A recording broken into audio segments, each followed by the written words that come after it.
Good evening, folks. Welcome to February webinar. Just give a few minutes for the folks to log in. We'll get started.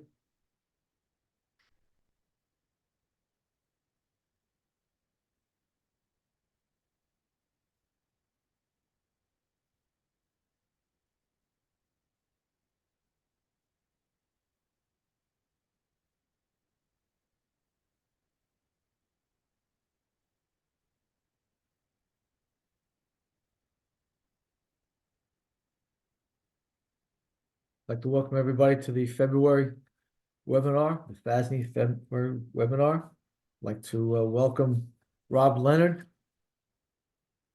Good evening. Assistant Chief from Syosset Fire Department. He's also the Executive Vice President for DKC Public Relations. We're happy to have him with us. Rob has over 35 years as a firefighter, officer, and EMT. Chief Leonard has led communications for large and small emergency service organizations, including serving as FDNY's Deputy Director of Public Information and Deputy Press Secretary for the Uniform and Emergency Services to the Mayor of the City of New York. He's a senior executive and National Public and Secretary of Uniform and Emergency Services to the Mayor of the City of New York. He's a senior executive at National Public Relations firm, leading public safety and local government practice. He's a member of public relations for the Firefighters Association of the State of New York. He's also with the FASNY committee. Chief Leonard is nationally recognized author and lecturer in media relations and crisis communications for emergency services. We're happy to have Rob Leonard with us tonight. Rob? Yes, so Rob, all welcome. set. I think you can give us a Good hand. evening, everyone. Before we bring up the slides, just a quick hello. My name is Robert Leonard. As Charlie said, I'm an assistant chief of the Syosset Volunteer Fire Department on Long Island. About 110 volunteers doing about 2,900 runs a year in about a 15 square mile district. I started my volunteer career in the West Hamilton Beach Volunteer Fire Department in Queens, one of the 9 remaining volunteer fire companies in the city of New York. So I've got a very different perspective from a very small, low budget volunteer fire department to a large suburban, pretty busy volunteer fire department. And of course, in the interim, in the middle of that, I was the Deputy Director of Public Information at the FDNY. The last 25 years, I've worked at Dan Cloris Communications, or DKC Public Relations, and we deal with crisis management on a variety of levels. I lead a specific practice group that's public safety facing and local government focused on Long Island and across the state. So I'm rather familiar with a lot of parts of the state in terms of your operations, maybe not your department personally, but your region and the issues facing fire chiefs, fire officers, and firefighters and EMS providers all across the state. We will focus really tonight mainly on volunteers, but a lot of these lessons apply to career fire departments as well. So if you are a career firefighter as well and have some of these problems at work, and we will look at some career departments problems because they apply to us as volunteers as well. But our focus is what happens when bad things happen to good volunteer fire departments. At the end of the day, all of us have good intentions. We're well trained, we hope, well prepared, well equipped, but bad things happen. And the irony, I discussed this on a radio podcast last night for fire engineering for FDIC. I'm doing the same session at FDIC and at the Women in Fire Conference in Indy. We prepare for everyone's emergency but our own. We prepare for when someone else's house goes on fire, when someone else's car blows up, all these different kinds of things. What we don't prepare for is our own emergency situation as the fire department that we have to deal with. So, Glennie, thank you very much. It's been a minute. How could I screw anything up so far, Dave? Just watching the Q&A at the bottom, and Charlie's going to help me out with the chat. If you have questions, please put them there. We're going to pop up the slides. Who's got, is that my audio, Charlie? That's mine. All right. No, that's good. Hang on. That's me. I got to stop that. Give me 1 second. Yep, that's your scanner. No, it's that's one of the screens we're trying to share. Give me a second. That will not stop. Hang on a second here. No. Hang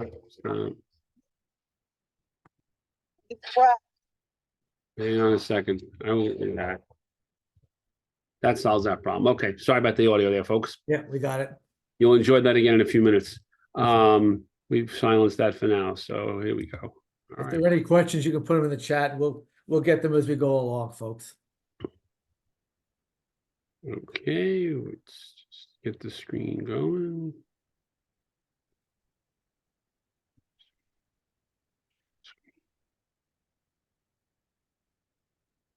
Okay.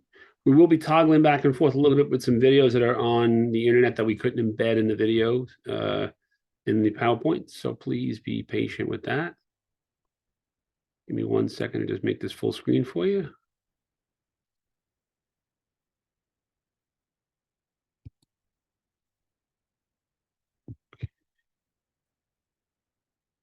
All right, let's get going. So by day, I'm a mild-mannered public relations executive. By night and weekend, I'm a volunteer fire chief. In both of those roles, I'm often called upon to deal with volunteer fire departments and career departments that deal with crises and challenges. So let's get started here. The dictionary defines a crisis in 4 different ways. Talks about the stage and the sequence of events at which all future events will either get better or worse, a turning point, a key critical point. A crisis can be a condition of instability or danger, as in social, economic, political, international affairs, leading to decisive change. It can be an emotionally stressful event, a crisis, or a traumatic change in your life. In medicine or medical situations, the crisis could be the point when a serious disease is going to be either get better or get much worse. And lastly, in a story or a drama, there could be a point where a conflict is reached, and it's a crisis in that dramatic situation. So those are the 5 American Dictionary definitions of crisis. I think all of those apply to any of our crisis situations in the volunteer fire service. And you'll see that, I think, over the next hour as we talk. Our goal for tonight will be to discuss crisis situations regularly encountered by fire departments, review steps you can take in developing a crisis management plan for your department. The first step is honestly run a good fire department, have good policies and procedures, have a good attorney, have good leadership. And when the crisis comes, the management comes a little bit easier. So step 1 is run a good fire department if at all possible. And we know you're all working hard to do that out in the field. We're going to discuss the media's reaction to a crisis in the fire department. We are treated different than other nonprofit organizations. We are surely treated different than private organizations. We're publicly funded, whether you're a independent fire company, a fire district-based fire department, or a village-based fire department. You're in one of those 3 buckets in New York State. And if you're outside New York State and have a different flavor of volunteer fire department, please tell us about it. But at some point, whether you're a nonprofit or a government entity, you're receiving tax dollars. So how the government and the public and the media react to you in a crisis versus a little league versus a private business is a little bit different. We're public servants. We very proudly wear our FASNY shirts or our local fire department shirts and our patches on our cars. I ride around on a billboard, a Chiefs car all day. We're held to a different standard. And when we have a problem versus a private employer or a private organization, it can be held to a much different standard in terms of expectations. We'll discuss strategies we can employ in dealing with our members, the public, and the media during a crisis. Communications is key, whether it be internal communications with our own members, communication with the public we serve, including the government officials that oversee our budgets and may regulate us in some fashion. And of course, the media amplifies our message out to everybody beyond the department or our community itself. So I talk in this class about 2 kinds of crises. The isolated crisis is the simpler one. If you're in that fire truck, it's still a pretty big problem for you, particularly if you're sitting in that front officer's seat. But one rig crashing versus a department over the course of 3 months crashing 2 or 3 rigs, or even a couple over the course of a year, much different situation. So first we'll discuss isolated crises. 1, poor operational outcomes. People think the fire department's great. We don't leave till the fire's out. We know that the fire could have been out in 10 minutes and it took 10 hours and we burnt the house down to the foundation.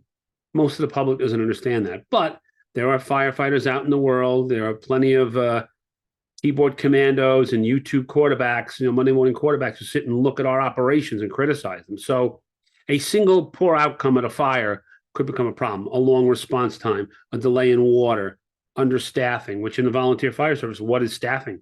Your staffing might be 2 people. Your staffing might be 5 people. It may vary by the time of day. Did you have the staffing you needed to meet the need of that particular individual incident? Apparatus accidents are going to always be a potential crisis. Hopefully no one gets hurt, but God forbid people do. They're going to be looking at your training of your firefighters in terms of your vehicle operators. Was your officer or person in charge of the apparatus, acting officer, sufficiently in charge of the driver and having them drive with due regard? Was there physical equipment failure? Was there a mechanical failure? There was a lieutenant in the Boston Fire Department killed because a rig lost its brakes and they went through a brick wall at the bottom of a hill, and he was flung to ejected from the cab and killed. That was a single equipment failure, but the Boston Firefighters Union was all over the city because they were finding there was other pieces of apparatus at the time that were having problems. That became a systemic problem that the Boston Fire Department, I'm not picking on those guys, but this happened to be the story about 15 years ago. They had serious problems in their mechanical shop, and rigs were not getting properly maintained and sent back to the field. So the union put the job's feet to the fire, and it became a systemic crisis. But a single apparatus accident, accidents happen, would be an isolated crisis. An isolated or particular equipment failure. We're at an incident and the pump on the first 2 pumper fails. Well, I hope we have a second new pumper on a second source of water, even if it's a tanker or we're drafting or whatever our operation is in different parts of the state. We don't rely on one source of failure in the fire service. We want to have redundancy. So if a piece of equipment fails and it's one pumper, great. My department last year was privileged to buy 5 pumpers and a rescue pumper all at once from Pierce. And we had some mechanical issues, and they became a pattern where 2 or 3 of them had the same issue. That's far different than one specific truck having one specific problem. Maybe it wasn't maintained or the gates weren't lubed. But if all the apparatus in your fleet are having a problem and it's a similar problem, that's a bigger problem. Individual incidents of honor off-duty misconduct. We don't really have a discussion function here other than the Q&A.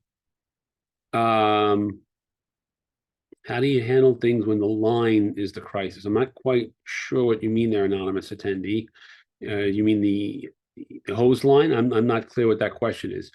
But criminal activity, either on or off duty. Well, we're volunteers. Are we ever really off duty? Do we ever take off our buff shirts and our T-shirts and our ball caps and our jackets and stickers on our cars?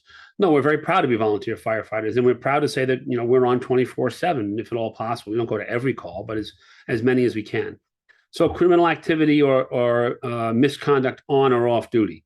The fire department was off duty at a picnic, but everyone knew you were off in the fire department. Or it's a battalion or county parade, and you're all in the refreshment area afterwards having a good time. You're not on duty, but some members get into a dispute with another fire department. That's a problem. Criminal activity can be current or it can be in the past. If it's discovered that a member of your department has some kind of serious criminal record that you didn't catch on a background check, and now someone brings that up, that can be a serious problem.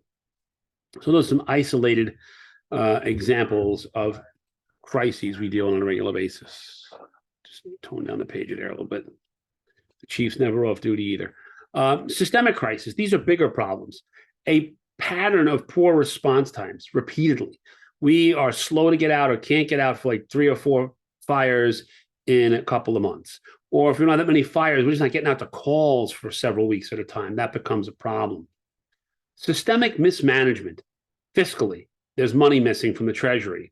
The money wasn't managed properly. It wasn't invested properly. It wasn't spent properly.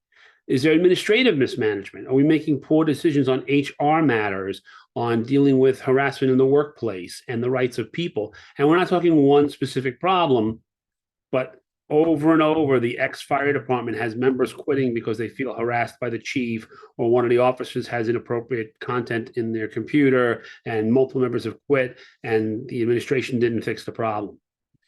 Ongoing operational mismanagement. If we're running fires and emergency incidents poorly, and we're having repeated similar problem, that's a pattern.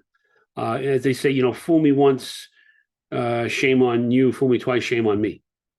The public has expectations of us. There are NFPA standards where we're expected to perform to in terms of our fitness, our training, our equipment.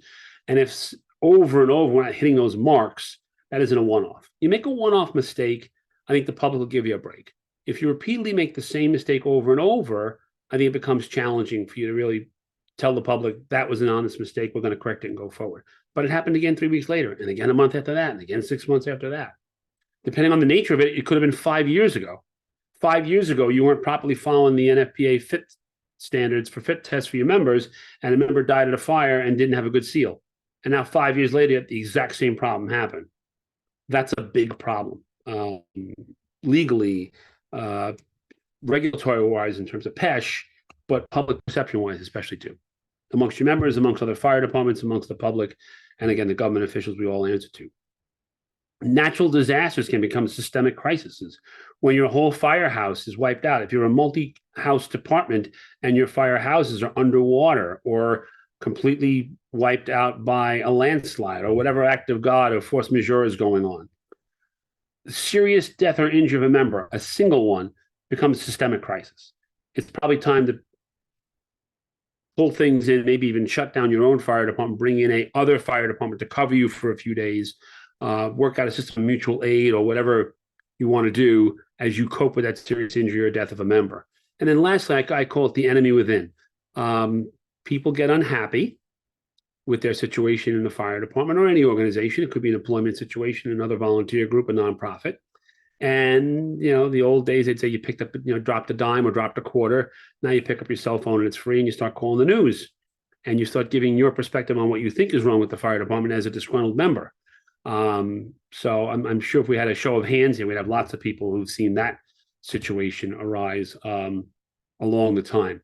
So question from the chat. If you attend a political event, are you not permitted to wear shirts that have the name of the organization? That's a very interesting point. So a law was passed last year. I can tell you this, that then State Senator Kaplan, maybe 2 years ago, passed a law about having political speech and signage on fire department property and other public property, schools, libraries, town halls, places like that. I guess I can't give you a definitive answer. That would be a legal question for the lawyers. But if you go to a political rally and it gets a little ugly, either side of the aisle, Democrat, Republican, liberal, conservative, doesn't matter, something gets awry and you're caught in your fire department t-shirt on TV in the middle of a bit of a scrum, that might not reflect well on your fire department. It depends also on the regulations of your fire department. Do you have to have permission to attend anything like that, wearing fire department clothing or property? It's up to you. I would advise you're going to go to a political event, unless your fire departments can't endorse people. We're all pretty much nonprofits. If you were a union, you could wear a union shirt. They wouldn't want you wearing your job shirt at a function, because oftentimes career fire departments have rules on wearing of uniforms and situations you can wear them in. So I hope that helps answer the question that was being asked regarding whether or not you're permitted to wear your shirts. That's not, I think, something that's maybe it depends on your department bylaws. Maybe you could wear an association shirt. I don't know. It gets tacky. Don't get in trouble wearing a FASNY shirt, please. Yeah, right. So crisis management, our own. We talk about losing a volunteer firefighter in the line of duty is obviously a significant crisis. A fire doesn't go as well as we hope or expect. And it isn't just our own hopes and expectations. What are the hopes and expectations of the people we serve? Hey, you guys took 20 minutes to get here. I actually teach a version of this class at our county fire academy, and the coordinator of our leadership program that I teach it in talks about when he was chief. It was long before the internet, long before video and cell phones, and a lady swore it took 20 minutes to get to the scene of a fire in his community. And he called the dispatcher on his cell phone, put the woman on with the dispatcher. No, ma'am, you called us at this time. We got the call from county fire dispatch. We sent the chief. He was there in 3 minutes. The fire truck was there in 6 minutes. But it seemed like 20 minutes. Well, they had taken the green line and tried to put the fire out themselves. And time, this talk about stress, there's distortion of time, and a sense of timing gets lost. So the people may perceive that we've done a poor job putting their fire. Most times they're very, very grateful, but they may get a little upset with you. This is from Long Island Newsday about 19 years ago, they did if you're not from Long Island, 8-day, 120-page series about all that was wrong with the volunteer fire service on Long Island. Look at this. Costs are spiraling, response times are lagging, volunteers are scarce. Can the troubled Long Island fire service be fixed? And FASNY worked very hard, and local fire departments worked very hard to push back against the local New York Long Island Newsday newspaper to tell our own story. But they had a lot of data. So all of us, every fire department on this call, is some form of a publicly funded fire department. Again, whether you're a village fire department, a independent fire company that contracts with a municipality or an AHJ, or you're a fire district-based volunteer fire department, you're receiving taxpayer funds to provide services. So as a result, you're responsible to what's called FOIL, Freedom of Information Laws, or FOIA, Freedom of Information Act. There's an open records law committee in New York State that rules on these kind of things. There are guidelines. So you should be familiar with that, because the public, reporters, government officials, other fire departments will have the right to get a hold of certain data of yours because you're a public organization. It can be redacted and protected. We can debate First Amendment rights and rights to free speech, and also rights to protection of data, but certain data is pretty much open. This is a 19-year-old chart just showing where I am in Nassau County. Fires were down and costs were up. So that becomes a challenging scenario to portray to the press. Why is it costing more? Well, we're in the business of being hurry up and wait. Let's be here prepared, equipped, and ready to go. And if fires are down, we're doing our job. We're doing good public education. But that wasn't the perception at the time. More recently, this is just a year ago, a little less than a year ago, district attorney probed a department in Suffolk County. Apologies to anybody from North Amityville, but this was in the news, folks. And it was a full 2-page story inside the paper with the DA looking into financial, operational, and other questions with a local fire company. I think they've since gotten themselves really back on track with help from their town. And they've done a lot of good hard work, and we're proud of what North Amityville has done. But this could be any town, USA, New York, in the local daily paper, 2 full pages of getting hit with questions. Look at that timeline of trouble. That's a systemic problem. That's not we had a bad day. That's a series of bad days over the course of 5, 6, 7 years.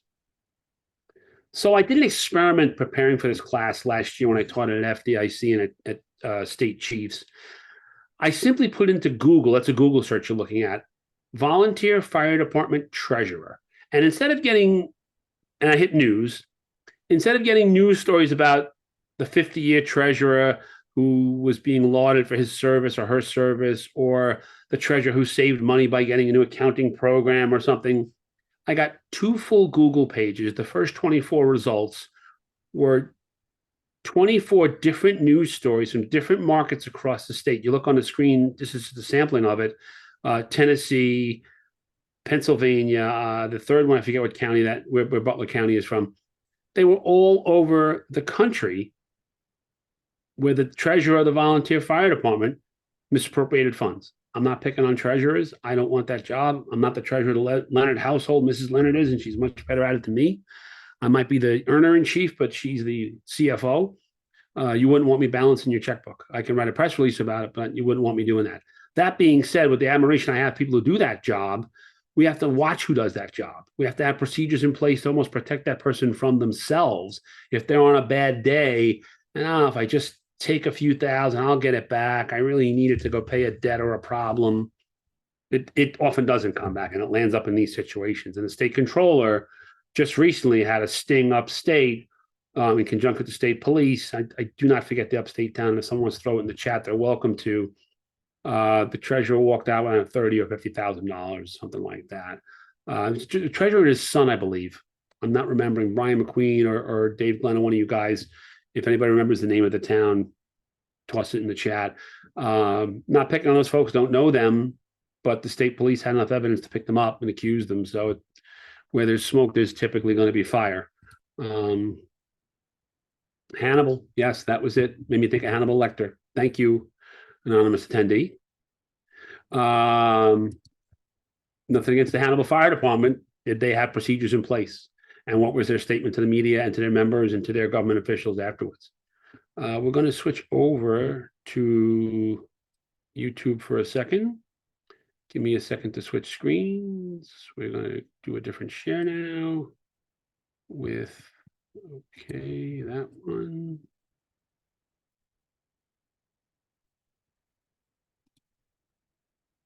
Oh, I hit that button there. All right, let's go over here.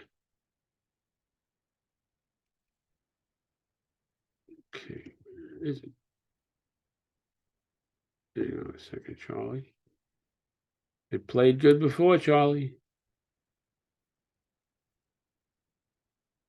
Okay, There you go. Go ahead. there we go.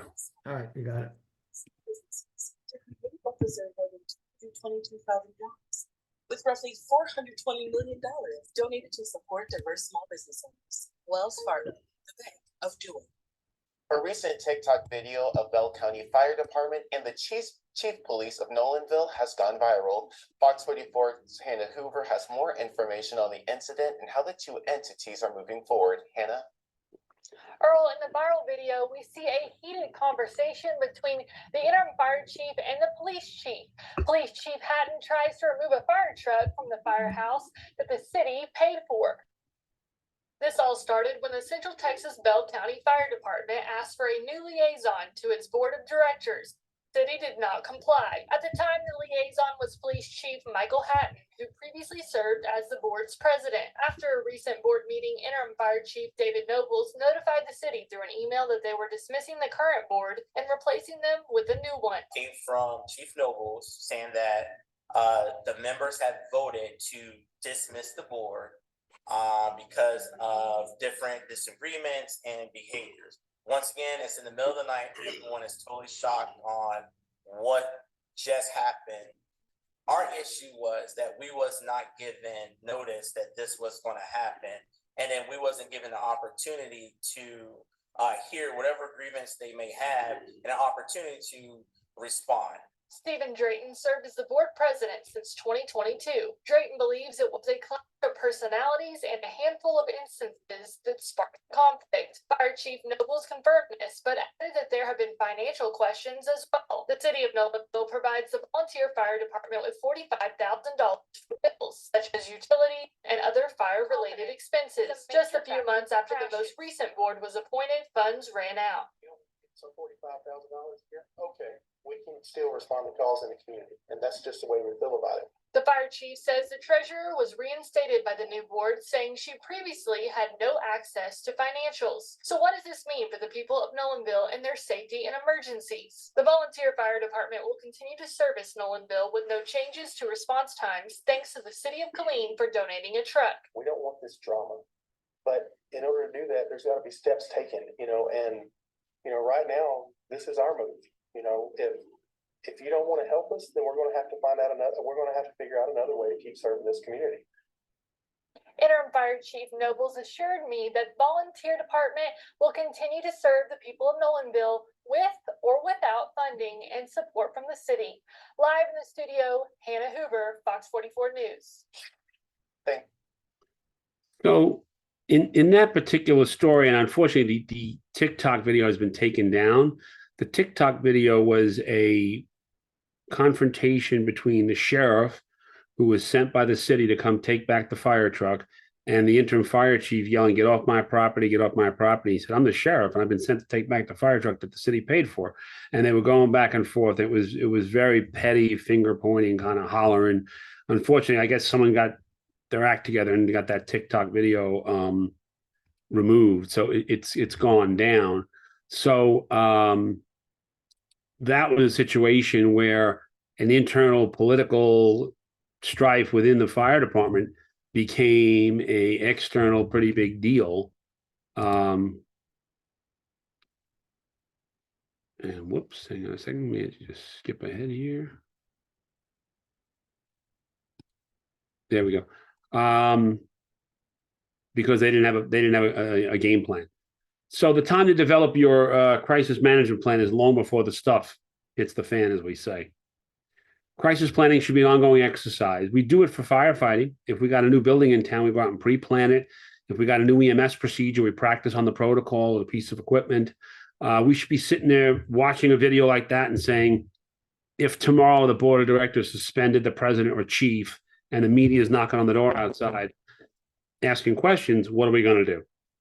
Take advantage of scenarios you see in the media of other people's problems and think about how would you solve them in your organization. Come up with a written document, a crisis management plan. Doesn't need to be totally formal, but you do want to be able to address all levels of the organization. What does a probie do when a reporter knocks on the door during a major emergency? Fire department emergency, well, we're the problem. The reporter normally knocks on the door. Hi, I want to do a lovely story about Recruit New York. Come on in, I'll get you the fire chief. The day after the treasurer steals the money, the probie's got to know, you go to the door, I'm sorry, I can't speak to you, give me your information. We'll have someone call you back, be polite, close the door. Don't slam the door in their face. Don't start cussing people out. These situations are stressful and they're hard, but you got to be on your super best behavior and have a game plan. You should test your crisis management plan out. Sit down and kind of do a tabletop. If tomorrow the treasurer walked out of here with $40,000 and the DA came knocking with a subpoena, what are we going to do? We're going to call the lawyer. We're going to check with the bank. We had procedures in place. Every check required 2 signatures and a voucher signed by a third person. What are your explanations? Now, I've known organizations who, despite those levels of procedures, things still happen. But you can protect your organization by saying, we had a plan, we followed the plan. And if the plan was weak, we're going to make it better for the future. So tabletop and practice these scenarios of problems. Your crisis plan kit should also include contact information for key people. How do I get hold of the chaplain when somebody is severely injured or killed, God forbid? How do I access member benefits at 4 o'clock in the morning on a Saturday? Do I have to find the fire district or the village secretary or the fire company secretary to find out the policy number so we can begin a claim for someone who needs emergency assistance? What are our policies and SOPs? If I had to explain why the fire truck was running the red light and what our policy on stopping at red lights is, of course, there's a state law in due regard, and we know that. We can point to that. But what's our internal policy on stopping at red lights? And what's this particular driver's record? Well, we heard from an anonymous source. You'll see in a couple of slides, we'll discuss anonymous sources. Well, an anonymous source told us that driver's had 5 red light accidents in the last 10 years. Why is he still driving? Well, maybe 3 of them, he was sitting at a red light, got hit in the rear. But what are the facts? Or maybe he did run a red light 5 times and we didn't stop and we didn't retrain him. So shame on us. So policies, procedures, SOPs, benefits. If you have line of duty death, funeral procedures, those are very helpful. The National Fallen Firefighters Foundation, the NVFC, both have LODD funeral procedures. My department actually took the 2 of them, combined them into our own, and took kind of the best of both worlds. So whether we have a active member, non-line of duty, or line of duty funeral, we have a whole procedure to follow for that. So we're not having to do it on the fly. In any case, an ounce of prevention is truly, truly worth the pound of cure. It's going to be so much harder to get these kittens back into the bag or back into the basket versus having a game plan ahead of time on what we would say if we had an emergency, or preventing that emergency in the first place through proper training, proper equipment, proper procedures. Okay. Let me just check anything going on at the bottom. Oh, we're good. All right. So who should be involved in your crisis plan development? Well, your current chiefs and commissioners or trustees, if you have trustees. If you're in a village fire department, it may be the mayor and his designees on the village board or a small city. Past chiefs and commissioners and civil officers. Those folks have done this before. Just because you're currently in the chief's office or currently in the board of trustees, the board of fire commissioners, doesn't mean you've invented the wheel. Maybe 20 years ago, they had the same problem you're getting ready to face, and they can tell you what did and didn't work at that time. If you don't have a PIO, please get one. We're in the information age. It could be a line officer who doubles the PIO and a captain. Could be a past chief or a past president of the fire corporation who could be your PIO, a person who's a lawyer or a school teacher, just a well-spoken person, public speaker by nature, who can prepare your statements and your commentary and deal with the media. Your safety officer should be involved, or any other internal investigative body. We have a accident review board in my fire department. God forbid we had a fatal crash, the accident review board would be very involved in formulating our response. They would look at the driver's record. They would look at the conditions of the day. They would examine the vehicle. They'd work in conjunction with law enforcement in case law enforcement had to impound the vehicle and do their own investigation. Your legal counsel should be involved for sure. A lot of these problems involve legal issues, and following the right legal steps will protect you down the road. If you follow Dave Denniston and people at ESIP and VFIS, both have some excellent programs on risk mitigation and risk management. Your insurance agent is a pretty important person to be involved in your crisis management plan. Does your organization have directors and officers insurance? If you don't, and you're a leader, you're a civic officer, a operational officer, a corporate officer, go out and find out tomorrow if you do or don't have directors and officers insurance and errors and omissions insurance. And if you don't have those policies, look into them. They're not necessarily affordable for everyone. They're not ridiculously expensive, but one claim, they more than pay for themselves. Directors and officers policies protect the directors and officers who acted in good faith if there's any kind of liability or problem. If you didn't act in good faith, you didn't follow procedures, you weren't safe, you won't be protected. But they will protect those who acted in good faith. You want representatives of your oversight agencies. Be in touch with your PESH investigator. Know who your local rep is from the State Department of Health if you're an EMS provider. Your chaplain and your medical officer should be involved in your crisis management plan, and some reps to the general membership. If it was a union shop in a career department, the union would probably have a person involved in some of these things as a shop steward or a union leader. Think about having some senior members. If you have a fire council or a fire commission or whatever you call it, your body for discipline, or whatever representative role your rank and file black hat firefighters have, they should probably have a say or at least some input into this crisis management plan. The media during a crisis, well, they're looking to tell a story. They want to tell probably the most salacious story possible, which can be challenging for us because if we're in trouble, we are often that salacious story. They want the exclusive. Exclusively tonight, I think it was exclusive, that Texas story we just watched, the TikTok viral video. Well, if it's on TikTok, everyone's probably got it.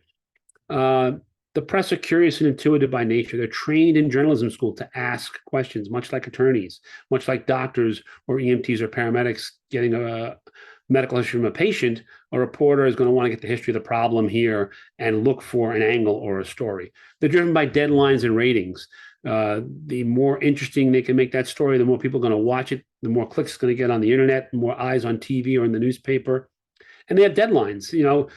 It may be annoying to you, but if the 5 o'clock news is on at 5 o'clock and they called you at 9 in the morning and at 4:30 you haven't given them a statement, they're going to go without your statement because you've had 8.5 hours to get back to them. Now, if they call you at 4 o'clock and say, I'm on in an hour, you've got 60 minutes, that's rather unfair. And that's a frustration some of us have with the press. But for the most part, they're decent people. They have a job to do. They do get a lot of their info in these crisis situations from anonymous sources, often current or former members of your own organization. While most are ethical, they're not necessarily bound by the same rules as public officials or public agencies. I represented a school district here on the island that had a problem with a weapon found on school grounds. So a news crew in a very unmarked car drove up on the property and said they were parents there to pick up a kid. And suddenly the camera came out and they were filming and it got very confrontational. They didn't say we're the news. They claimed they were there to pick up a student. Not the most ethical way to do your business. Stop at the gate with security. You're a member of the press. We'll send the PIO out or the superintendent of schools, but don't go sneaking onto school grounds. So some of them will do anything to get a story. Public relations, again, American Heritage Dictionary talks about three main definitions. The art and science of establishing and promoting a favorable relationship with the public. You want to have a good relationship with your public, good public relations. The methods and activities you use to establish that relationship. We have a good PR program. We have advertising. We have field days. We have chicken barbecue. We have recruitment drives. And lastly, a measurement of the degree of success. How good is your public relationship? The ex-fire department's public relations is very good because they have a high rating in the community. So what are you doing to communicate with the public? Is it favorable and is it measurable in a favorable fashion? When you deal with the media during a crisis, honesty is the best policy. Do not lie. You will get caught. I say this in every class. Do not lie to the media. You will get caught, period. It's just not worth it. No matter what lie you make up, it may buy you 24 hours. You'll pay for it for 24 days. Avoid shooting from the hip. It's okay to tell the press, we need a few minutes to gather our thoughts together and get our statement together. Can we get back to you in half an hour or an hour? Do as much research as you can before you respond to the media question. Gather your facts and your data. Release only the information you want and have to release when you want and have to release it. You may have to release certain information under FOIL. You may have 5 days to kick the can until you have to release it. You have 5 days to acknowledge a FOIL request. And then you have a reasonable period of time, depending on the kind of record gathering, to respond, normally 30 days. Doesn't mean 5 minutes. Just because I put a microphone in your face doesn't mean you got to answer my question. Decide who will release the information. Same as, we have one incident commander, we have one sector commander, we have one person as the officer on the line. Who's going to be the face and the voice of our organization during this incident? Who is best equipped, knowledge-wise, respect-wise? It isn't always a senior man or woman. It may be. It probably shouldn't be the junior man or woman. But if there's a 10-year member who's a much better spokesperson than a 50-year person who happens to be the chief, maybe the chief delegates that to that 10-year member and says, you do this for a living, you speak for a living, you're a public speaker, get out there and do what you got to do. Just jumping into a couple of the questions. Jeff Baker asking, speed of news cycles these days, is it sometimes better to not respond, let the story blow over in a couple of days? Jeff, I would say no, especially in light of the internet. There might have been a time you got away with that pre-internet, but once the stories on the internet get circulated around, I think you're going to want to have your own commentary in there. And we'll talk in a few minutes about not saying no comment. You can say something and still say nothing. You can be responsive without being totally responsive. You don't want to be hiding. You don't want to be closing the door and running behind the shield of no comment, because no comment, we'll cover this now, no comment typically indicates one of two things. Either you're ignorant, you don't know what you're talking about, or you're covering something up. Neither one is good during a crisis. You're the fire chief. You're the president of the fire corporation. You're the chairman of the board of directors of a fire company.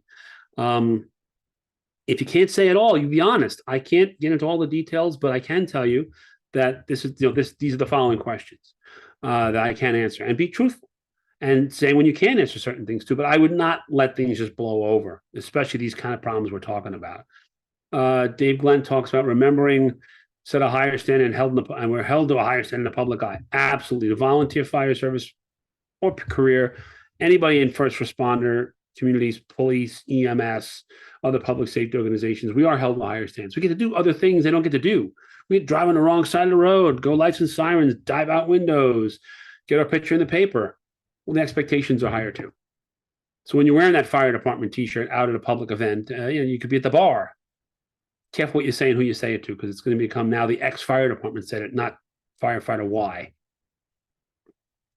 Should have follow-up procedures aimed at preventing the problem from occurring. You want to reassure the public that if the money was stolen or the fire truck failed, here's how we're going to fix it going forward, and we're going to look out for it and be ahead of it and prevent it going forward. Maintain good internal communications. Don't give all the info to the press and your members are sitting home watching it on YouTube or getting off their social media feed. They should be hearing it from you. Whatever you're releasing to the public should go to your own members at the same time, or maybe even just before. You may release a little more information to your own members. That's your choice. But understand, whatever you tell your members internally, they may go out and tell the press publicly. Nixon said, Republican, Democrat, doesn't matter. Nixon said, the press is the enemy. The press wasn't the enemy. Nixon was his own enemy. He had tape recorders in his office recording everyone, and he recorded himself, and it became a problem. So why do so many people in the emergency services feel the same way? When I do this class in person, we kind of rotate around the room and ask the question. So I'll give you some of the common answers that I see to this question. They misquote us. They're out to get us. They always show the bad side of what's going on in a situation. They're unfair. They have tight deadlines. We've covered some of these things in the last few minutes already. But the perception comes out to get us. But if we're screwing up, they're catching us screwing up. They're not making us screw up. They can't force us to drive the fire truck to the red light. They didn't do that. We got caught. So this piece is from Good Morning America. It's a career department in New Mexico, Albuquerque.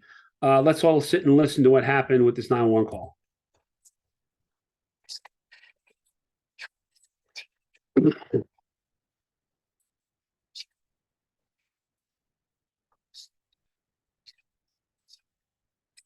morning to you. 911 operator firefighters are trained to keep you talking, so they know exactly what resources to dispatch. The other thing about 911 calls, they're always recorded, even if the operator decides they've had enough.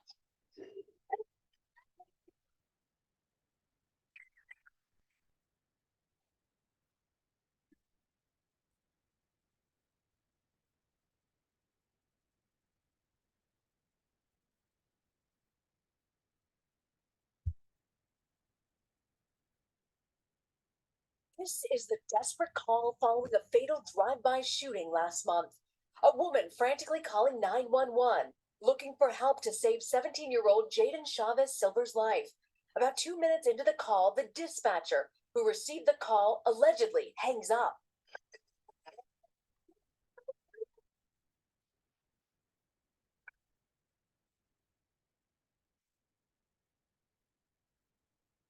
That's when the phone line apparently goes dead. Officials say units were on their way to the Albuquerque scene before the call was disconnected. But Chavez Silver passed away, the dispatcher that answered the call for the teen who dreamed about flying in the Air Force, this morning on administrative leave. The department now investigating. Police have not named suspects in the shooting. They believe the teen was not the intended target, just wrong place, wrong time. As for that 911 operator, the local fire chief says they take these allegations very seriously, George. As they should. That is just tragic. Okay, Rena, thanks very much. So that's a career fire department. In a second, you're going to see the chief of that career fire department in an unedited, completely unedited, raw footage interview with a local news crew. One of the complaints we get is they misquoted me. This is a rhetorical question. You all can answer it. I'll answer it for you since we don't have interactability here. Can a TV station misquote you? No, they can't. Can they take your words out of context? Can they put your answer to a different question? Can they put you in a different context than you wanted to be in? Sure, but can they truly misquote you?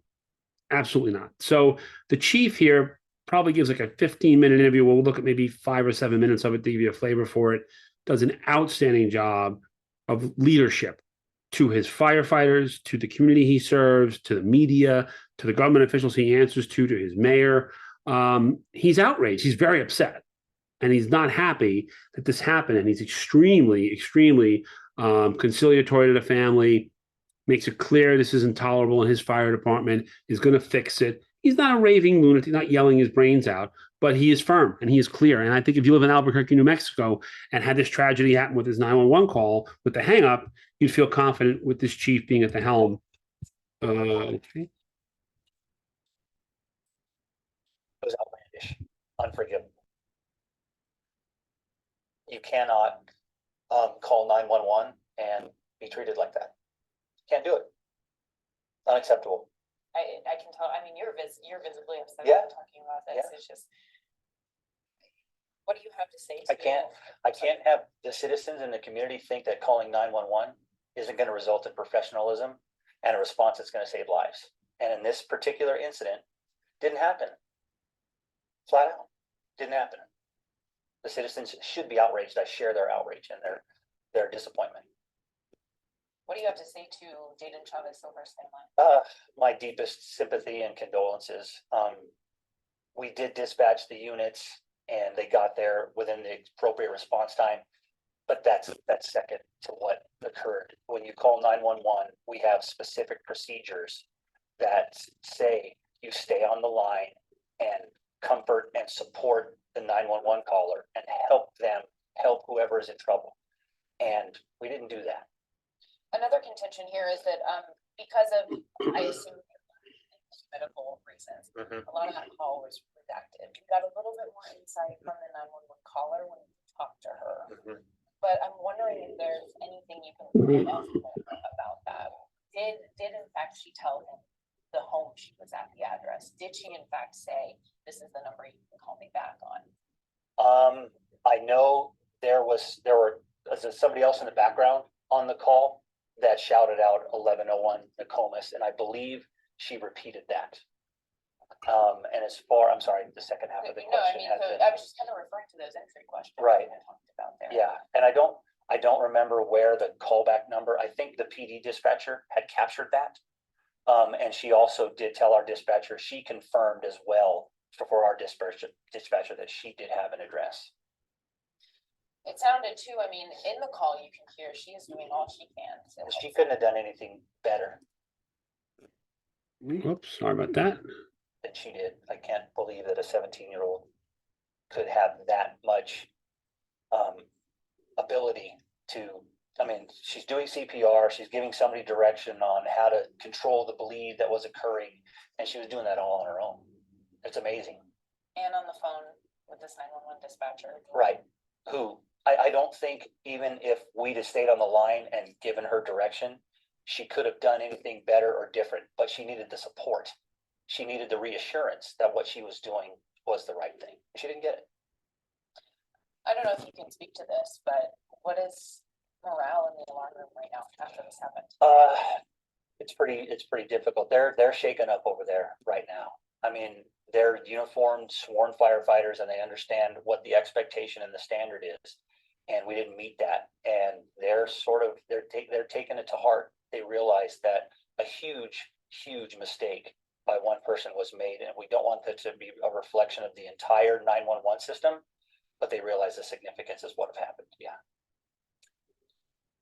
So moving forward, what are we going to do to review training policies to make sure that maybe these quality assurance checks are done more often? I mean, was this just a case of one bad apple and one call that maybe he just got really frustrated with the caller?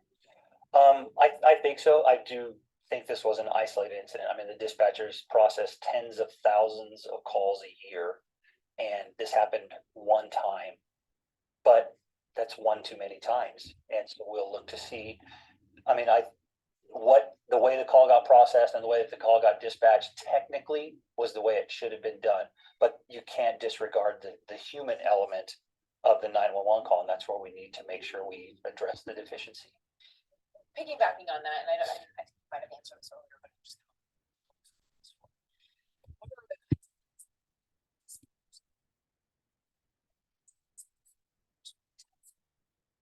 experience like this young girl who was giving CPR. It's really all about So that's pretty amazing. The fire chief, he put things in context, but he didn't use the context as a thing to hide behind. It's only one of thousands of calls a year, but it's one too many.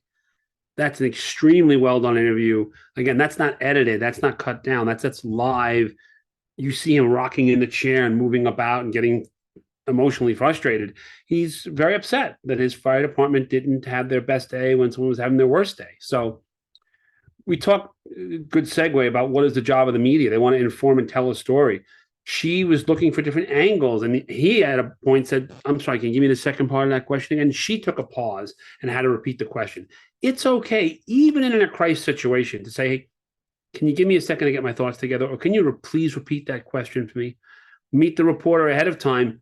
I know this is going to be a challenging interview. I know my fire department's got some serious problems. What do you plan on asking me? They're not obligated to give you a list of questions. And halfway through, they might say, I just thought of 4 more. But start with a rapport with that reporter to say, what are we going to talk about today? So I'm best prepared to help you out. Maybe before they even come to the fire station, if they call ahead, let me have the facts as best I can prepared for you when you get here. They're a watchdog. They want to find the problem and solve it. What are you going to do to fix this? She asked the chief. Well, we're going to go do, if we left it keep playing, he's going to do retraining. He's going to examine all the calls, more quality assurance. And at the end of the day, news is a business. This story went from like local in Albuquerque, New Mexico to Good Morning America because it had legs. People stopped drinking their coffee and watched Good Morning America for a minute. And as a result, stayed for the Tide commercial, the car commercial. News is a business. It's about selling airtime and space. So they want to tell a story. It's often unusual, unfair. When I give the positive version in this class, the media relations for fire chiefs and officers at fires and things like that, it's not usual to have a fire. It's unfair. Someone in the house caught fire. It's not usual to make a rescue and pull people out like those rope rescues FDNY did last week, or our firefighters of the year from FASNY. Unfortunately, in crisis situations, the unusual or unfair is against us. We've done something unusual. It's probably unfair. Someone's gotten hurt or harmed, or money's gone missing, or a rig's not working the way it should that we paid a lot of money for. The press is under a deadline. We discussed that before. These are all hard news stories. This is going to be on the news tonight. They don't usually record this and put it on TV a week later. They might record your chicken barbecue and put it on next, Saturday as part of a roundup of positive news for the week. But if you've got a problem like this, they'll be live outside your firehouse. You've got a person with an arrest record who's the chief or a member who gets involved in, inappropriate activities with the juniors or something like that. They'll be live from your parking lot at 11 o'clock that night. Trust me. Thank you for being here. This is the chief of Metro Vegas. I think it's Clark County Sheriff's Office after the Vegas Strip shooting. I play this because he's doing a live press conference, not a one-on-one interview like the last fire chief. And he is a police chief, but he's had members of his own agency shot, and I believe a couple of them killed in the course of this night. There were hundreds of people shot, dozens, maybe even 100 killed. And a number of them were officers from his agency and other local law enforcement agencies. And he had to still go on the air and do this interview. Here to give you an update on the situation. Before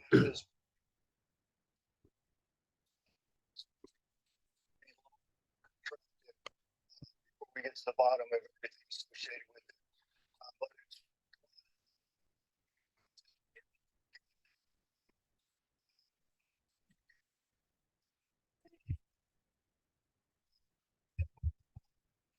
But it's sure we have located the female person of interest. There's no audio on that one, Rob. Not working? No audio on that. It took you a while to tell me, Charlie. Sorry about that. I don't know why it's not playing over. Volume. I gotta get to it. Let's see. Hang on a second. Whoops. Hang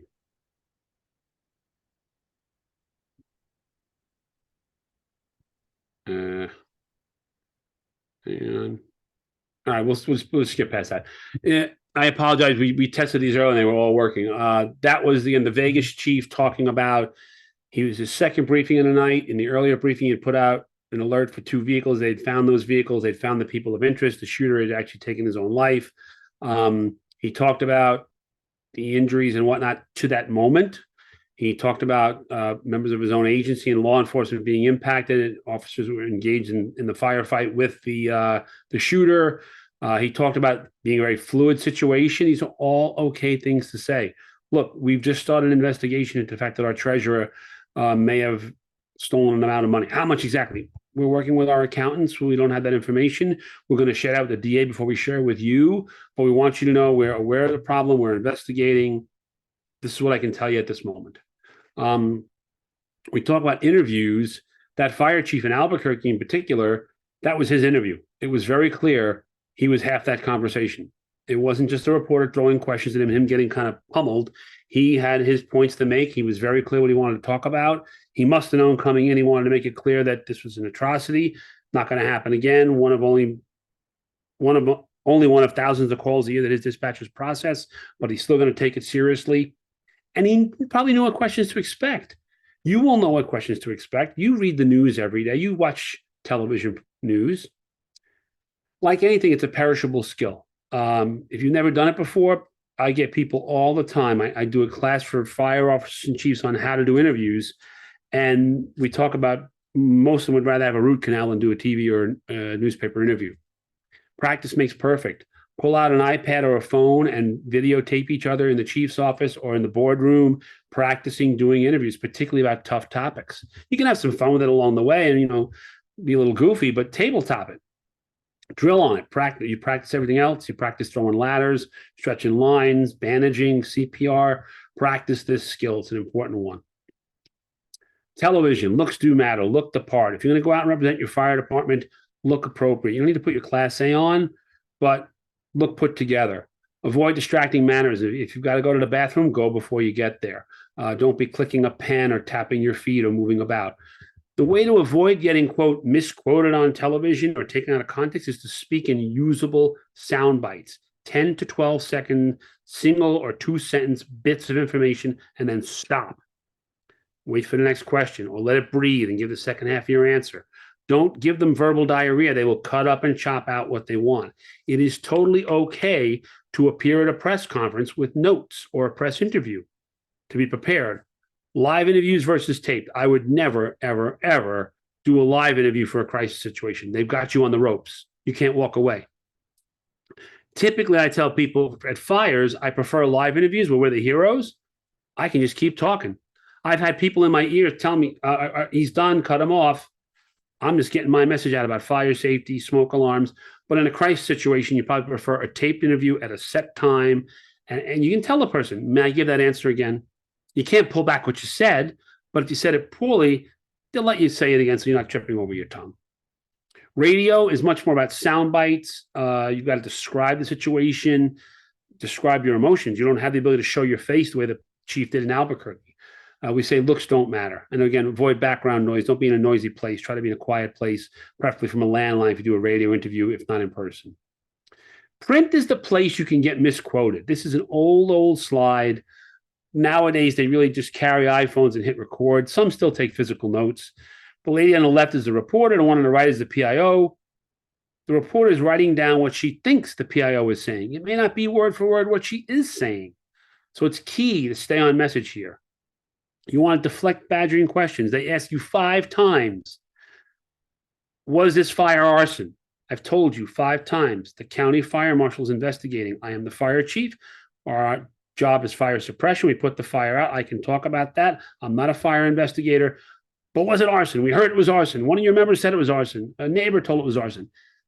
Stick to your guns, stick to your information, and stick to what you know. Here, especially, avoid diarrhea of the mouth. You give a print reporter 10 minutes of gobbledygook, and he or she will pick out the worst couple of sentences if it's a crisis situation, and that's where they really nail you. So be cautious, keep it succinct, to the point. KISS, keep it short and simple, as we say on the radio. Same thing here. We'll keep it short, stupid. Media interviews. If you can see my pointer on the screen, on the record, all of you all, unless you do this for a living and do a lot of these interviews, everything you say is on the record. What does that mean? Typically, that means I will see in the newspaper tomorrow, quote, said Robert Leonard, spokesperson for the Firefighters Association in the state of New York.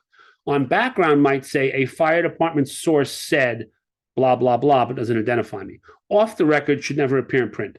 If I tell a reporter something off the record in my version of the rules, and different journalism schools and different journalists treat this differently, anything off the record never appears in print. Be hyper cautious. Do not dip down into these lower levels of background and off. Oh, come on, we're off the record, Chief. Tell me what really happened. Was it arson? Well, I can't tell you, but we did find a gasoline can. It'll be in the paper tomorrow or on TV tonight. So think about that when you're talking, especially print reporters.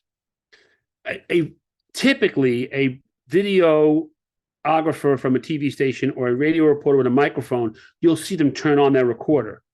A print reporter can have an iPhone or an Android in their pocket recording. You don't even know what's going on. And the law in New York State is one person on one side of the conversation has the right to record it without telling the other, because they're half the conversation. You can't wiretap as a third party, but you can record your half of the conversation. So they don't have to tell you they're recording, and they might record it right in front of you, or they might not. So consider anything you're saying, especially to print reporters, but TV and radio too, on the record.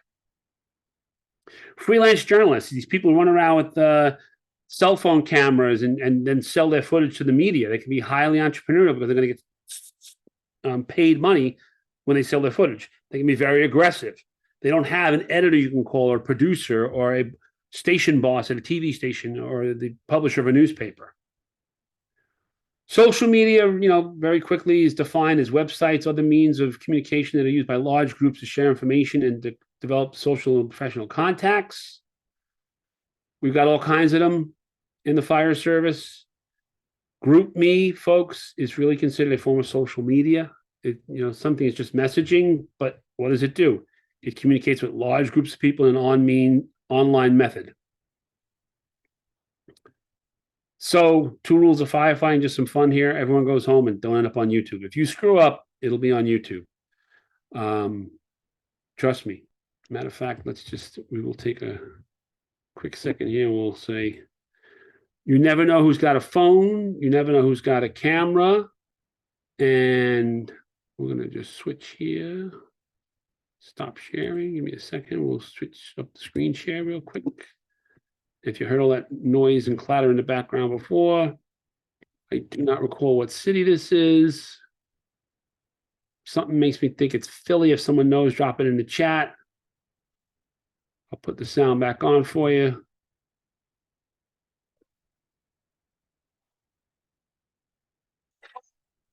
I have no idea why that guy is shooting video of fire trucks down the street.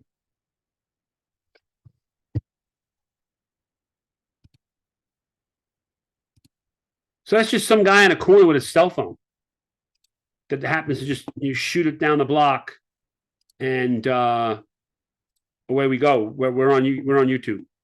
We're on TikTok. We're all over the place. Okay. So really quick, this is two charts. The left chart is ages and what social media they use. And the right side, I usually do this as a trick question. I usually do it as a quiz right here. But since we don't have the ability to do interactivity, people don't realize YouTube is really a social media platform. We go back at that thing I had earlier. It's an online presence to share information in large groups, et cetera, et cetera. YouTube is two ways. You can comment on YouTube in addition to watching it. You can share it. You can push it out. Facebook is close behind, and these stats are about 2-3 years old. I've got to update them. TikTok and whatnot was still a little nascent at this time. Instagram was still only 40% of Americans. I point to the right slide and tell you to go back to the left. The reason 81% of people use YouTube, and it's now about 85 on YouTube and 82 or 84 on Facebook, is because look at the demographic ages. Facebook, even in the 50-year-olds, 65-year-olds is 50%. In the 18 to 29s, it's 70%. And all these different age groups here, a lot of people are using Facebook. A lot of people are using YouTube. 95% of 18 to 29-year-olds, 50% of people over 65. You make a mistake and it gets on YouTube, a lot of folks are going to see it. So what are the risks of social media for us during a crisis? Well, it can take a problem and just make it bigger, spread it around. It can highlight misconduct. I forewarn you, folks, please put the phones away at the installation dinners. Put the phones away at the banquets. Take nice pictures. Stop with the, ties hung around their heads and guys and gals with the uniform shirt half on and the hats on backwards and holding up beers. We complain that one of the stereotypes, unfortunately, of the fire service is that, there's drinking and partying and not, they don't realize the work we do. But if that's the best foot forward we put out there on social media, kind of shame on us. Social media can document and spread widely evidence of poor operational outcomes. We do a bad job at a fire and some buff is there with a video camera or even just some civilian. It's all over the place. It can increase liability and complicate litigation. It's all going to be subpoenaed afterwards. It can negatively impact the reputation of the fire department in the community. It can lower morale. It can negatively impact recruitment and retention. Again, don't be this guy taking selfies at fires. Before we start this slide, and we're a little over an hour, so I thank you all for your patience. These are only an hour-long sessions, but we have a pretty meaty topic here, and 102 of you are still here, so thank you very much. Not a lawyer, but know enough about the law to get in trouble. Any lawyers on here, please throw in the chat if I'm saying something wrong. I welcome feedback from anybody. And by the way, anybody in the media on this webinar who's also a firefighter, we'd love to hear from you as well if you have perspective here. Charlie, if you can shout any comments in the chat or the Q&A. Kind of unable to pull those up while we're sharing screens. This is from Houston. This is a Houston career firefighter, but I've had the exact same circumstance with volunteers here on Long Island, other parts of the state. Once you start putting on your social media pages and your presences that you're a firefighter, your department logo, proud member of the ex-fire department, I fight what you fear, t-shirt pictures, uniform pictures, fire truck pictures, your department's social media policy now basically applies to that page. And you can argue with me and we can debate First Amendment rights, but you somewhat, as the attorney from Texas says in this piece, you somewhat relinquish your First Amendment rights when you say you're a member of the fire department, if the fire department has social media policy in place. So another homework assignment, go home and check with your chief, check with your corporate officers. What is your social media policy? What is your media relations policy for news media? If you don't have either of those or both, get with your chief and your corporate directors and leaders, and please put them in place. So let's watch briefly some news from Houston about a firefighter's social media inappropriate activity. Charlie, do you have sound? No. Hang on.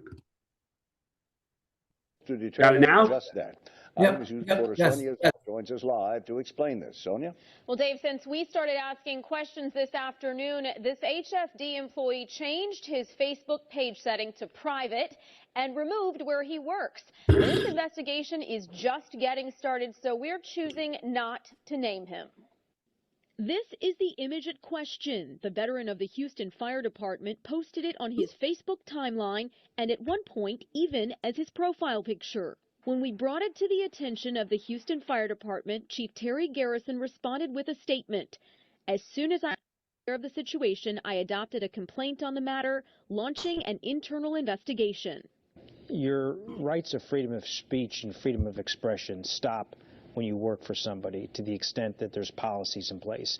When it comes to social media, the City of Houston's policy, which extends to all employees, including 4,000 HFD personnel, is explicit. Use common sense. Remember, what you write is public. Refrain from posting information that you would not want your supervisor to read or that you would be embarrassed to see in the newspaper or on television. When you have a job like as a fireman, you can express yourself, but you have to do it within reason. KTRK legal analyst Joel Androfi says employers put together these social media policies largely to protect their reputations. And this post isn't sitting well with members of the Muslim community in Houston. Our public servants don't just protect one part of society, they protect all of us. They work for all of us, they help all of us. And, and so it's very important for us to all feel comfortable dealing with people that have some authority over it. As of tonight, the HFD employee is on administrative duty, and it's up to the city's legal department to review this case and decide what happens next. Now, we'd like to know what you think. Log on to our Facebook page and join the conversation. Sonia Azad, 13 Eyewitness News. And now, Yeah, my favorite part of that piece is where she just log into our Facebook page and join the conversation, and then it becomes a complete mess probably afterwards. I didn't look at the comments on this particular story, but all the commentators come in and start sharing and whatnot. Another example here, career department, but we have these problems in the volunteer fire service as well. But this one was well documented, so it's easy to kind of share with you. A career captain in Polk County, Florida, was acting up as a battalion chief. They're in a rural part of the community. Difficulty accessing water, required a drafting operation or a shuttle operation. And the woman is on the phone with 911 for like 12 minutes. She hears the fire trucks outside. The guys and ladies say they can't get in to get her, and she dies in the fire. Problem is, Nitwit was on Snapchat posting photos live during the fire while he was the incident commander. So let's see what the outcome of that was. And tonight, the family of a woman who died in a Polk County fire wants to know why she didn't make it out alive. They just listened to her final desperate moments captured on the 911 call. We want to warn you, some of what you're about to hear is disturbing. 8 on your side's Melissa Marino learned she asked for help that November evening as firefighters stood outside the burning home. 911, what is the address of your emergency? I think my house is on fire, and I'm here alone, and I'm on a walker. A frantic 911 call. Loretta Pickard's North Lakeland home was filling with smoke. It's like unbelievable. Her family trying to piece together what went wrong. They're there with you, okay? So, do you know if your door is unlocked? So I can let them know. Yes, it's unlocked. Tell them to hurry. The steps would have went right up to the door where she was sitting waiting for help. How frustrating is that? It's extremely frustrating. It's also frustrating that she was never asked, how close are you to a door? 8 on your side learned firefighters had to wait for a second crew to arrive for water. The deputy county manager tells us in the meantime, first responders tried to rescue Loretta. At one point, they went around the house and the fire was so hot that they kind of got singed themselves in an effort to try to rescue this lady. If it wasn't too hot for her to be in there and be alive, then how is it too hot for them to be able to walk on the outside? Loretta managed to stay on the phone and talk to the dispatcher for 12 minutes after first hearing sirens. You can hear the crackle of flames as Loretta goes silent. Hello, Miss Speaker.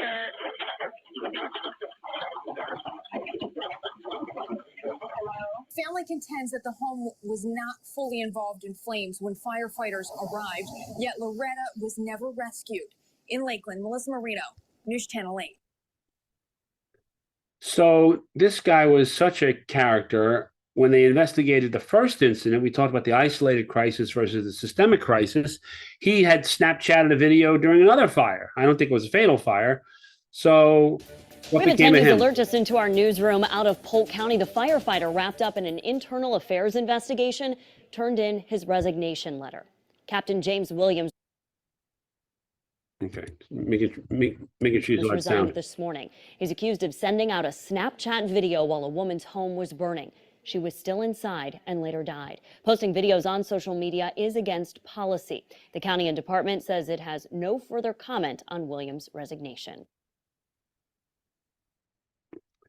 This is actually Long Island. I don't know these cops, but we play this video when we teach the Nassau County Fire Academy, because if you look at the bottom right corner in a moment when I play the video, that WP. That WP stands for the Washington Post. This video got out there of the cops taking their own selfies in front of the house on fire, and it made it to the website and distribution of the Washington Post in DC. So mistakes you make can go really far nowadays. So the person's point earlier about trying to ignore it for a day and it going away, those days are really long gone, particularly with viral video and whatnot. Detroit, the gentleman in the middle is a well-known tenured battalion chief. This is a rough neighborhood in Detroit. They thought the house was vacant. It was just unoccupied. The family either purchased it or was renovating it. Either way, the floors had been done, so it was empty. And it's the battalion chief's last tour on New Year's Eve. So all the crews decided to take a picture with the battalion chief. Spectacular picture. But here's the problem. The homeowners were furious that the crews took selfies while their house burned. Just some examples from right here in New York State. On the right there in Syracuse area, a fire chief got into a battle with then Congressman Waters involving a racial slur. Nashville career EMS chief got into some racial commentary that cost him his job. Again, our buddy with the selfie. This is a fire on the Jersey Shore after Sandy. I believe these places were restored after Sandy. It's a post-Hurricane Sandy fire. And one of the commentators on social media was, glad you had time to work out a good pose rather than actually fight the fire. It gets worse. This is the same fire. Not only do we have firefighters, we've got chief officers standing for photos while the buildings are burning. My name is Darren White. I'm the public information Anaheim, California. They had an incident like backdraft where they had to put the hose through the car.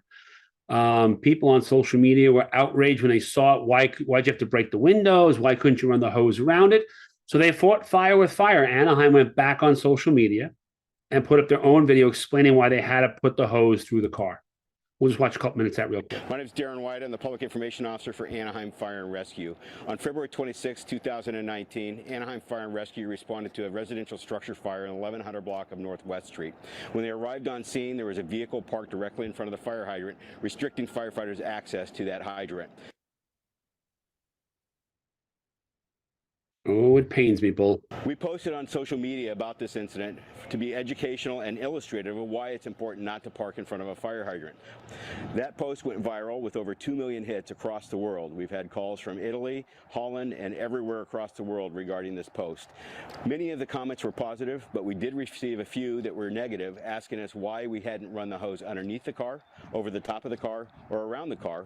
Some people even alleged that we're being vindictive by running the hose through the broken windows. We want to illustrate to the public today that that's not true, and there's a reason why we have to attach directly to the fire hydrant. If you go underneath the car, over the car, or around the car, it creates too great of an angle and thus reduces the water pressure to the hose. So it's a little bit longer. They showed the kink in the hose and the water not going through, and they actually run the hose through the car and the water runs more efficiently. But it was a very smart retort. But look how their story of their broken window with the hose went all across the country, went via the world. Actually, he said Italy and other countries were sending comments, good and bad, and they wanted to go back and respond in the same venue on social media. So to recap, volunteer fire departments are given a significant amount of trust and support by their communities. We're held in high esteem. We need to earn that. I think Chief Glenn talked about that earlier. We're held to a higher standard. We need to behave at that higher standard. We get more privileges. We've got to also earn those privileges and carry ourselves appropriately. Volunteer fire department is one of the few volunteer organizations that provide life-saving service to their neighbors. We have auxiliary police. We have constables and folks who volunteer in law enforcement. But for the most part, law enforcement is a career job. Firefighting is one of the few life-saving, where you risk your own life, roles, avocations, not just vocations, but avocations in the community where we're truly volunteers. So it's important that we carry ourselves in a way that our neighbors can count on us. The volunteer fire departments have to be vigilant and learn to earn and maintain that trust within their community and keep it. We have to have policies and procedures in place to prevent or mitigate crisis situations, so we don't even need to do the media relations part. If we have good driving policies and an accident happens, the simple answer is it's an accident. If we have bad driving policies and poor training, we have repetitive accidents or poor maintenance of our vehicles, those are problems. So good policies and procedures can prevent mitigate the crisis in the first place, or make it easier to explain that won't happen again going forward. Volunteer fire departments should be prepared to actively manage crisis situations when they arise. Do not sit and let it go away. Don't put your head in the sand. It doesn't go away. It gets worse. You got to be part of the solution, not part of the problem. Volunteer fire departments should have plans in place to communicate with their members, the community, other key stakeholders, and media during a crisis. And that's it. We ran a little, again, over time. We appreciate your patience. We're about an hour and 20 here. Charlie, what do we, I can actually probably drop the share now, and we can go to, actually, before we go to the share, anybody needs a quick screenshot, my contact info? Thank you. If you have questions, please. Yeah, that's really great. Awesome job. Awesome job.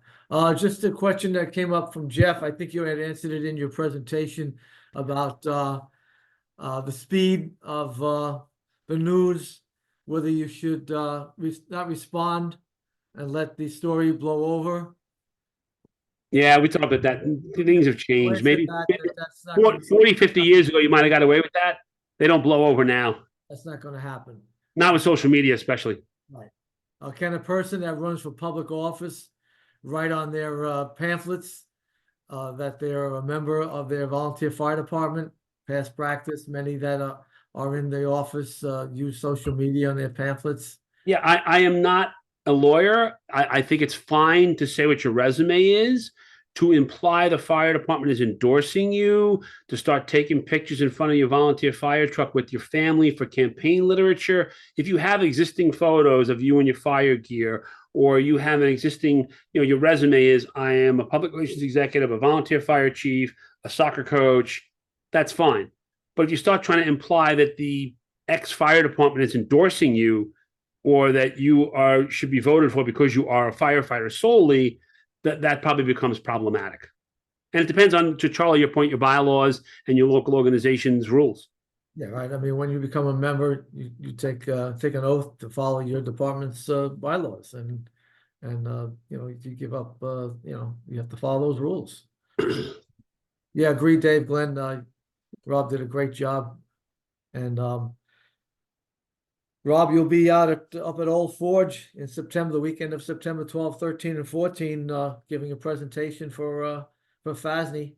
So sure, I'm just going to accommodate. Fernando Guzman is asking if I can put my phone number and my contact info back. Yes, I will be doing this class with FASNY at Old Forge. If you're going to be at FDIC, I'll be doing this on Monday in the Women in Fire program, and on Thursday as part of the main FDIC program. I will share back my contact info and leave it up there for a couple moments for those who need it. Can you hear me still? You can leave that up there if anybody wants to. This is this session is recorded, as most of the training sessions we've done for the webinars. Certificate of attendance will be available. You go in to the website. on the FASNY site. You can go and pick up your attendance certificate. What else? The next webinar will be March 27th, and that'll be on recruiting, and that's also an important thing. And that will be done with Glenn. Steve Klein, thank you for your comment. What else we got up there? I think we got just about everything covered. All right. Well, if you have any questions, please, my email and phone number are there. Always looking to be helpful. FASNY is excited and happy to share this. If I can just put a plug in at the end here, our biggest public relations pushes of the year are on right now. If you're a FASNY member or just a volunteer firefighter in New York State, one, please support our legislative agenda in Albany. We did a whole press conference on that yesterday in the Capitol.